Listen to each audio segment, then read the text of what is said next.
Hey guys, before we start, a quick shout out to Alpha Dog Nutrition for sponsoring this podcast.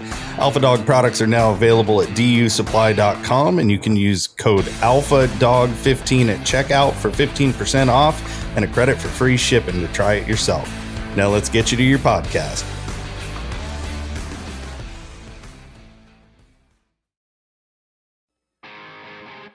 Welcome to my podcast, where we are going to talk about a lifestyle with dogs and throw in a few life lessons along the way. Whether you're a hound hunter, bird dog enthusiast, running setters, pointers, retrievers, or a flat-out running dog junkie, this podcast is for you. I am your host, Heath Hyatt, a certified law enforcement canine trainer with over 3 decades of personal and professional training and handling experience. It's time for me to pay it forward. So grab your leads, lace up those boots, and come and join me on this lifelong process of teaching, training, and learning.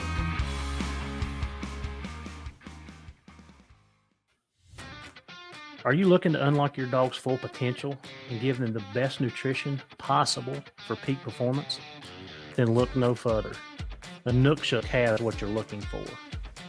Inukshuk's nutrient-dense formulas are crafted to keep your dog's energy high and performance top-notch. Packed with premium proteins and essential fats, Inukshuk delivers the balanced nutrition your dog needs to thrive. From hunting dogs to police canines, Inukshuk is trusted by professionals. Give your dog the power of peak performance with Inukshuk Professional Dog Food. Hopefully this sounds better than the last one I just did, because it was echoing horrible. What's everybody up to on this wonderful What's Up Wednesday? We are going to finish out our Silent Pack series. And this one's going to be with Cannon. And I saved Cannon to the last one for a specific reason. But let me tell you about my weekend. So by the time this drops,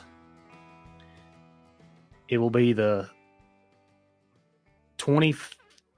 Hold on. No, that ain't right. By the time this drops, it will be the 16th of. God dang it. Yes, by the time this one drops, it will be the 16th, which means I should be headed back from Wisconsin. But we've run into a small yet discouraging issue. So I'm recording this on the Sunday before I leave, trying to get ahead on my podcast, right? So Thursday night at about 1 o'clock, I wake up and I've got a pretty good pain in my stomach. And the gym workout that day, well, if anybody knows anything about the CrossFit stuff, we did toes to bar. Well, the workout called for 100, and I actually scaled mine back to 75. And that was in 4 different sets. It was 30, 20, 15, and 10. That's how you did them. So I scaled mine back because, you know, I'm a fat boy. It's hard for me to do those. So I woke up and my stomach was hurting, and I thought, man, I've pulled a muscle in my stomach. So I flip-flopped around, could not get comfortable at all. And I laid on my right side, I laid on my left side, but most of the pain was on my right side.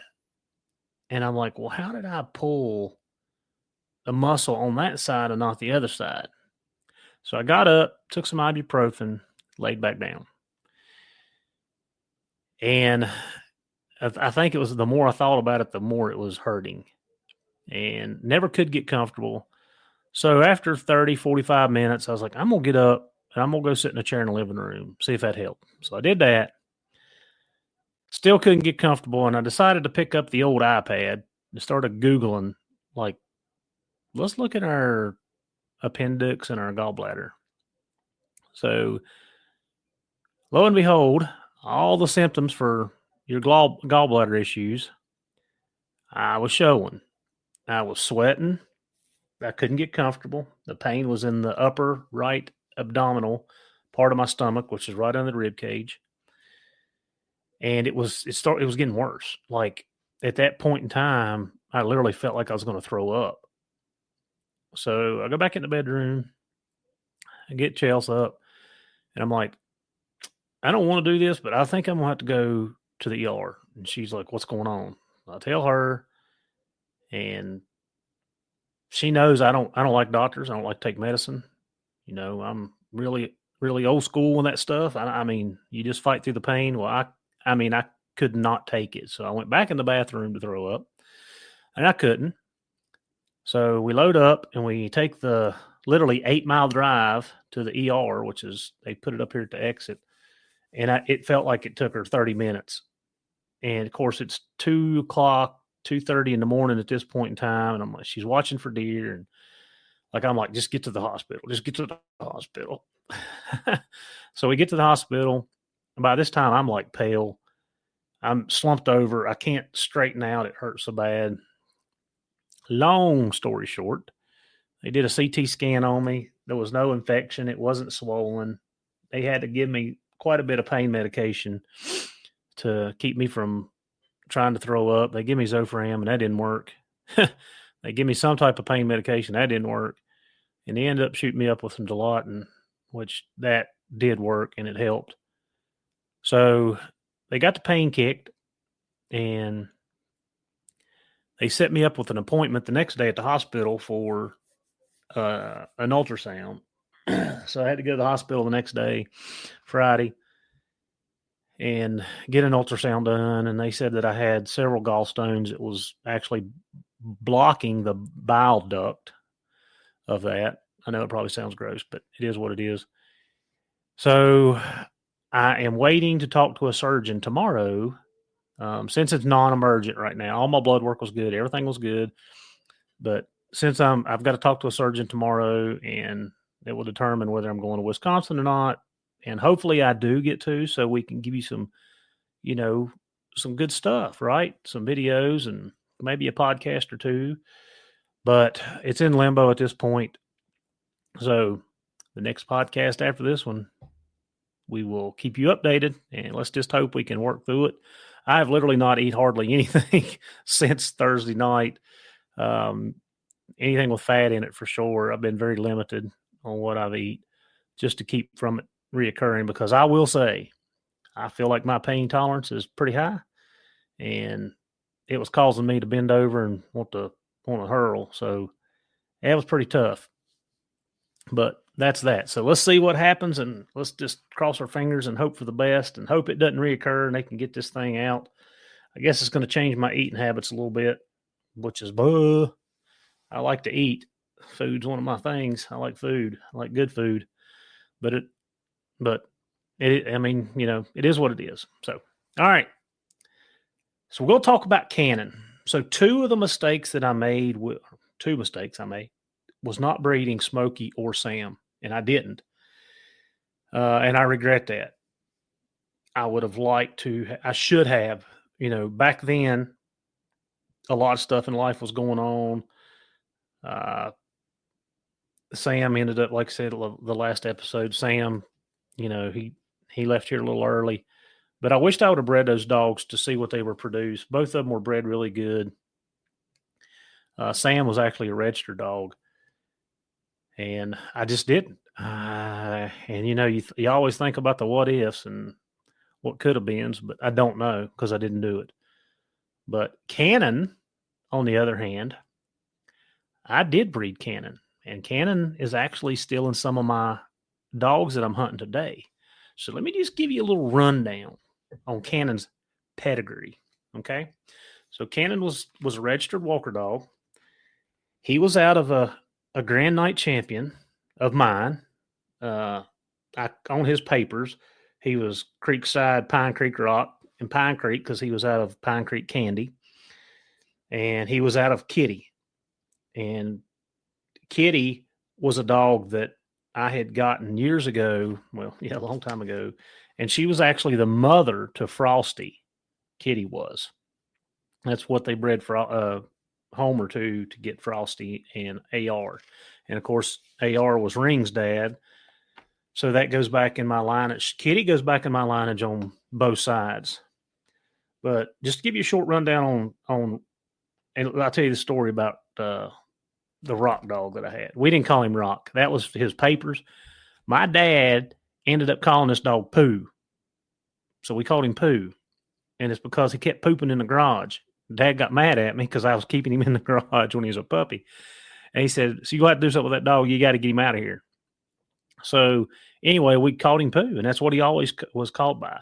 But Pooh, I got him from one of my mentors, Dale Breeden, and he was out of Sackett Jr., directly out of Sackett Jr., and Grand Night Champion, Grand Champion, Price's Pine Creek Candy, which was Pappy's female, nice female. And everybody knows what Sackett Jr. was out of. It goes back to Sackett and Skeens' Dolly. Candy was out of Price's Pine Creek Casey. And remember this dog, because it come from Sam's podcast, was Grand Night Champion, Blue Ridge Queen. Queen was Sam's mother. So these dogs both had the same lineage. And then Kitty was out of Oak Ridge Drum and Stone Cold Kim.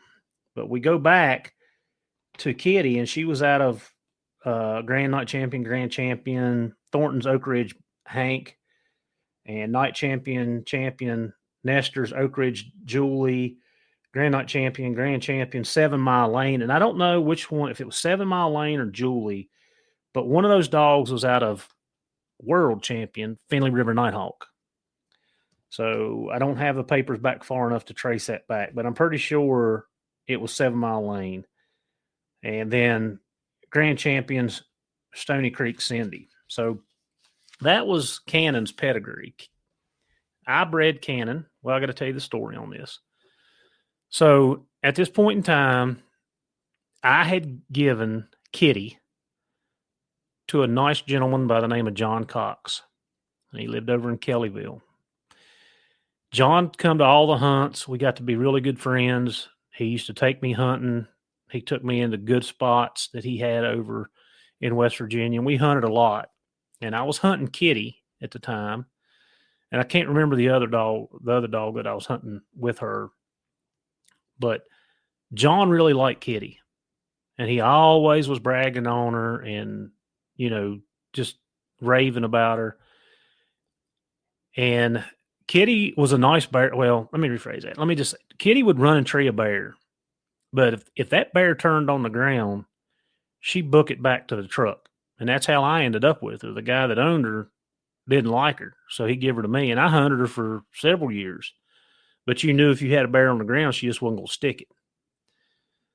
And then you ask, well, why did you breed that? Well, let me get back to the story.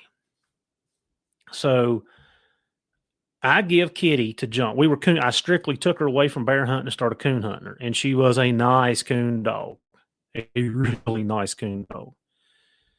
So John and I made an agreement that if she comes in heat, I wanted to breed her to my Sackett dog. About a year later, John calls me up and he's like, hey, Kitty's in heat. Do you want to breed her? And I'm like, yeah, I do. So he brought her over. We bred her, brought her back to me. I don't know. I think I actually kept her. She had pup. She had one pup, and it was Cannon. So at that point in time, I had got Clyde, which was my Cameron male. And Clyde was, I don't know how old Belle was at the time, but I've got a picture of Clyde and Cannon laying in the backyard, both of them stretched out, belly showing. And I remember that day I made the decision that I was not going to keep Cannon. I was going to keep Clyde, which I'd got Clyde to hunt anyway. But because Clyde was out of bear stock, I was going to bear hunt him. So I give Kitty back. And I called John. When John come to get her, I said, John, do you want Cannon? And he was like, well, what do you mean? And I'm like, she only had one pup, and she's your female. I know it's out of my male, but I've got Clyde here. Do you want to take Cannon too? And he said, yes.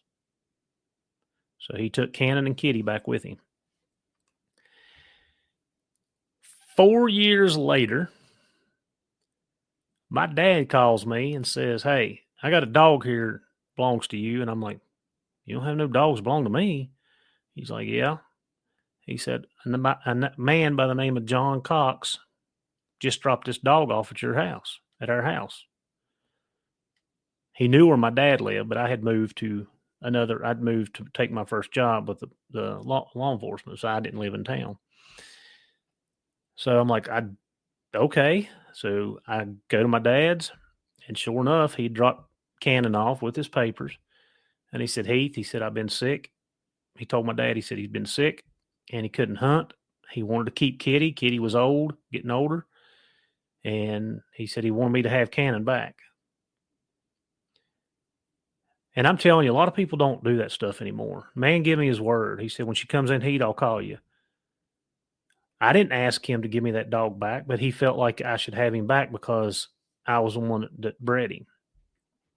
So I take this dog home with me, and I have no clue what I'm going to do with it. None. John's coon hunted this dog for 4 years. He wasn't quite 4 years old, but right at it. So training season rolls around. I do not remember what month that was, but training season rolls around. And I'm hunting. No, he was not involved in that. That was Pooh. So I go to New York, and we get Cannon on a couple races. Now, I'm hunting ring at the time. I kind of got ahead of the cart there as far as training season, but I was hunting ring and got Cannon on a couple bear, and Cannon was a big dog. Kitty was a big dog. She almost was bigger than the breed standards. She was right on that line with her breed standards, with her height. Big, long-legged dog. But I got Cannon under a couple bear. He'd seen a couple back down, but Cannon was a natural tree dog. And if you guys, ever owned any Sackett dogs, that's one thing you don't have a problem with, right? They going to get treed. They going to hook up. They going to get treed. Really nice tree dog. He got to see a couple bear back down.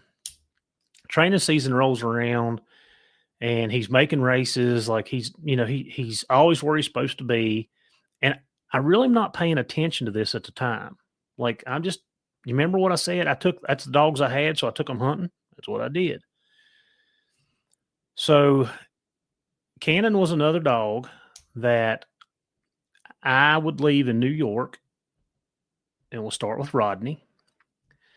And Rodney would take him to Maine. And one of the stories that Rodney told me is they had treed up on the mountain in Maine, and they couldn't get to the dogs that night. Now, remember, this is the beep beep collars. They had left them. So they went back the next morning. They started in. They pulled the mountain, which was obviously a pretty big place or pretty dense country. They'd already done it. They pulled the mountain, and they had some dogs. It was more dogs than one, but they got the dogs, and they had it in a hole.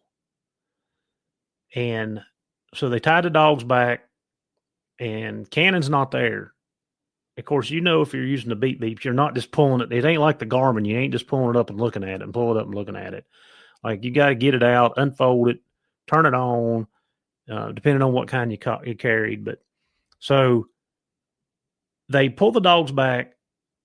The bear comes busting out of the hole. Cannon comes right out behind it. Don't know how long they'd been in the hole. Don't know how long he'd been down in there. Come out without a scratch on it. They ended up running. It was a sow bear. They run the bear down the mountain and got it treated, and they cut the dogs off of it. But Rodney always laughs about that. He's like, I didn't know where he was. And he said, all of a sudden, boom, here comes the bear. And he goes, here comes Cannon right out on him. And I will tell you, Cannon was hard to handle at the tree. Like, he was so big and powerful that if you didn't have him tied up when it come out, like, he's probably pulling your shoulders out of socket. And I know one time he hurt me. We were on a pretty steep incline, and I had him in my hand, and the bear come out, and I had him in a ring in my hand, and they literally pulled me face down. But I ended up letting Bob, as my pack grew, I ended up letting Bob have Cannon. And Bob hunted him for several years and loved him, like absolutely loved him. So Bob bred Cannon to Abby. So let me give you the background there. Abby was at a ring, and I had bred a little female called Racket, was out of Frosty, and a dog named Maggie. So I bred Ring to Racket and ended up with 5 pups in that litter. And it was Ben and Abby, a dog called Snoop, a dog named Copper, and I'm having Jeb. It was 5 dogs in that litter. And all those dogs ended up being running and treeing on bear. Okay. So I give Abby to Bob, and Bob bred Cannon to Abby. We ended up with a dog named Buster. Buster's big old dog, just like Cannon was. And Rodney hunted Buster for a while, and when he quit, he sent Buster and Jimmy down to me, and I ended up keeping them. But we bred Buster to a little female that we should have known more about, but we didn't. And that's where I got my Pearl female. And I have her right now. She's the one that's got the messed up nerve in her back leg. And she's also the mother of my sea litter. And I've got a dog named Chief that I'm hunting. And Chief looks just like old Ring, if you've heard me talk about it.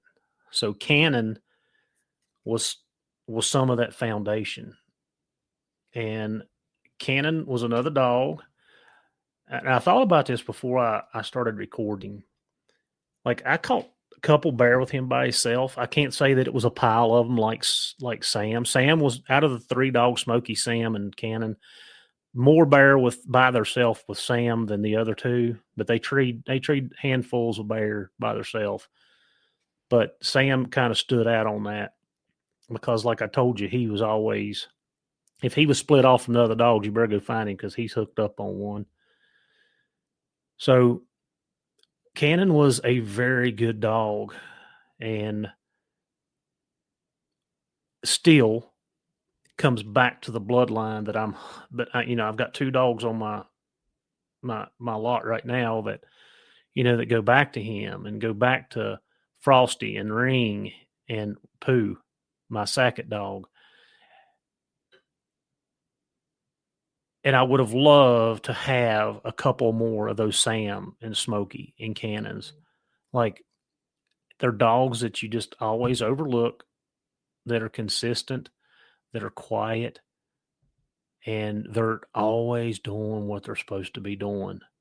Very little nonsense, very little trouble, not enough recognition. And I got Cannon when he was almost 4. He passed away at 11, a little over, almost 12 years old. And there was a lot of bear trees, a lot of times with him. I'll tell you another quick story before I wrap this one up. Remember the story I told you about having Smokey and packing him, and the dogs went out of hearing, and you heard me say I had Smokey and Cannon, and I let them go too late? Well, when I got to that tree, me and old Scotty Woods got to that tree, I got Bell and Ring tied up. People fuss at me, but my hands go on my main dog like very first, like bam. As soon as I get there, and we could debate this all day long, but I'll grab my good dogs and tie them back to make sure that they're not getting hurt. We're not having any issues. So I had tied Ring up. I had got my hands on Bell and got her tied up. Well, that bear was, like I said, he was over 300 pounds. He backed down the the tree there, Sam and Smokey, and there was a couple other dogs. They ended up running that thing all the way back to where we started it. I had Racket. I think I had Racket that time too. I had Ring, Racket, Bell, Sam, and Smokey. Yep. No, Smokey and Cannon. Yep. I think Sam was in Maine at that point in time. And they run that thing all the way back across, way up the mountain, back across the mountain. They actually run another bear out, which we put Ring and Racket and whatever else I had caught Bell on it, and they run and treed that thing. We went and got them off the tree and then went back. And I mean, it was an hour or two later, and Cannon and them were still walking that bear, and we didn't get them off of that thing until right at dark that night. But that was the type of dog he was, like just a good, solid hound. And I've got several pictures of him, and I mean, I still got his papers. I mean, I was reading his stuff off it. I mean, I still have his papers. And, you know, John Cox giving that dog back to me because his health was going downhill was a blessing. And I had at least 6 good years of hunting with him because John thought enough of me to bring that dog back. So this will wrap up the series of the Silent Pack. And guys, if you got dogs that go unheard, you know, you always got to thank them. Like I said, yes, I treat a lot of bears with Ring and Bell, but I also, these dogs here, the Sams and the Smokies and the Cannons, probably made that happen more so than those dogs did alone. So here's for the Silent Pack. Here's for the dogs go unnoticed. We'll catch you guys next time on What's Up Wednesday. Hounds in the box, tails starting to thump. They know that ridge, they feel that jump. Bear sign fresh on the mountain trail. You can smell the storm in the cool thin gale. Let them loose and watch them fly. That deep bay rings knit the open sky. I'm a bear hound man, born and bred, chasing thunder where the brave don't tread. Through rock ravine and pine so tall, I trust them hounds when the big ones fall. They run with fire, they run with pride, with grit and heart. I can't deny it ain't for fame, it ain't for show. It's the wild calling, and I go.